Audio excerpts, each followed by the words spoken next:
All right, this chapter is going to be on projectile and satellite motion. All right, so as we look at projectile motion, we're going to divide it into its horizontal component along the horizon, the x-axis, and we're going to divide it into the vertical component, which is the y-axis, and we'll combine those two things and we're going to get vectors. All right, but we're always going to divide up projectile motion into those two axes. It'll make it much easier to deal with. All right. So let's take a look at how we do that. And this slide has a lot of information on it that we will continue to go over, but let's take a look at this.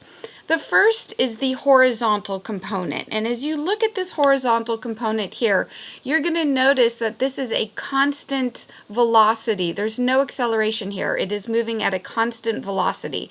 And so for almost every single projectile motion example and problem we do, we are going to assume that the x-axis is a constant velocity.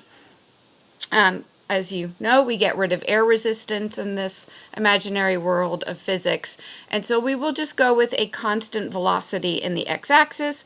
Now we go to the y, the vertical component, and this will be just due to gravity. All right, so that's going to be a constant acceleration due to gravity.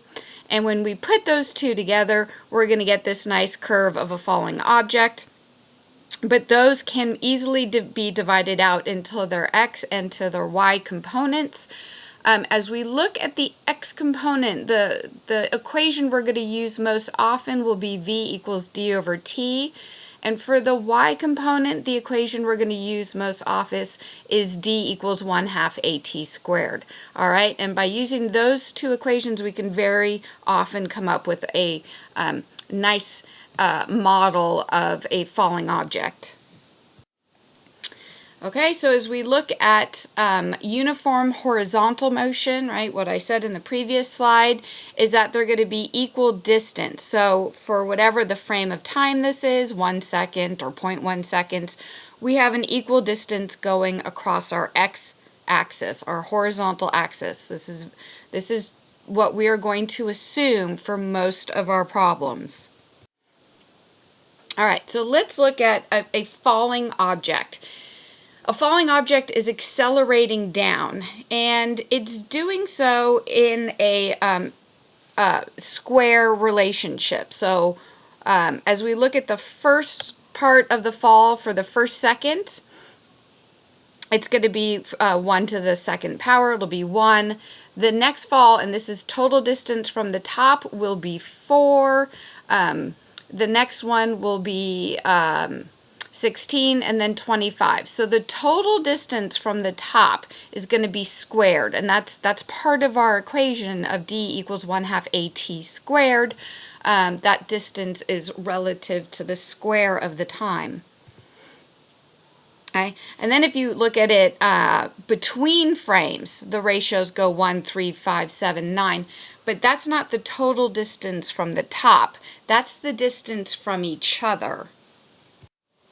All right, so let's look at this as we roll a ball off the table. We have, again, the constant the constant horizontal. So we'll have a constant velocity this direction. So you can see for each frame, it goes horizontally the same distance. And then as we look at the vertical component, you'll see the exact same thing we saw on the previous slide, which is it is this exponential component of going 1, 4, 16, 25 on down. Okay, so just checking. If we shoot a cannon this direction, and we drop a cannon at the exact same time without shooting it, just drop it, which one hits the ground first? Oh, that's a trick question. They should hit the ground at the exact same time. The d equals 1/2 at squared for the vertical component of this should be identical to the vertical component of this. Just because this one has no horizontal component is completely irrelevant. Okay, so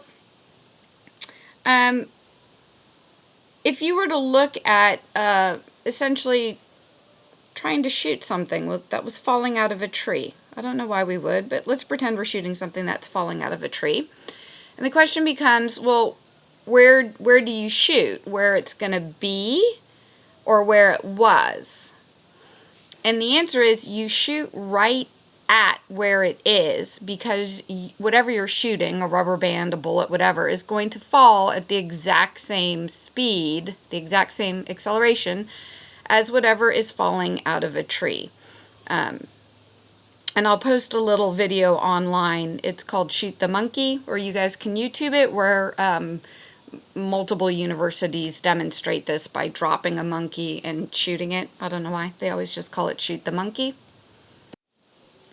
Okay, so if we shot something and there was no gravity, there would be no effect on whatever we shot. Our cannon would go straight forever, right? There's nothing acting on it. It would just go straight forever. But fortunately, I guess, there's gravity. So it's going to fall at a parabolic curve. And the beautiful thing about projectiles is that this is a symmetrical curve. So the time it takes to go from here to the top is the exact same time it takes to go from here to the bottom. All right? And that makes our life, for calculation purposes, much, much easier. All right, so here's our parabolic curve. And it shows the nice symmetry again. It's the exact same time and distance as it goes up and to come back down. And you'll notice that each spot in it, if we were to stop it at some point, is still symmetrical from the point across from it. And again, this makes our calculations much, much easier. Okay, so if you want to shoot as far as you can get something, what do you shoot? What angle? And the answer is you always shoot at 45. And the reason is the way we know how far something's going to go is that the two angles always add to 90. So the two angles that are going to land the same distance will add to 90. So let me show you with example because it's easier. The 75, if you shoot it way high up, is going to land exactly at the same spot as the 15. All right? The 30 and 75 plus 15 equals 90. The 30, if you shoot the 30, right, is going to land at the exact same distance as the 60. And then again, 60 and 30 equal 90.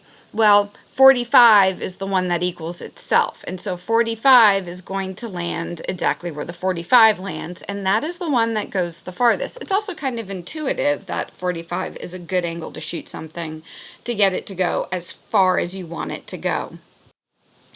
The trebuchet is like this, you know, I don't know, ancient war machine thing, but it was designed to release at 45 degrees, and that's a beautiful thing because it then flies as far as something can go. So I guess by experimentation, they figured that out back in the 13th century. Okay, well, just for a moment, take us out of the world of physics to the real world. And there is drag, which is air resistance. Yes, it does depend on the speed of the ball. But what it does is it will slow and reduce the actual path. And you get sort of a steeper angle. So the ideal path that is shown here is the imaginary world of physics, where we do all of our calculations. And the real world will be somewhere in here. All right, so here we go. Distance fallen. And again, I guess we're kind of beating a dead horse, but it's pretty important. The distance falling, that d equals 1/2 at squared, does not matter if it's falling straight down or if it's falling along a curve. It makes no difference if we give it horizontal velocity. This has no effect on the fact that it's falling down. Okay. So as we start to look at satellite motion, right, satellite motion,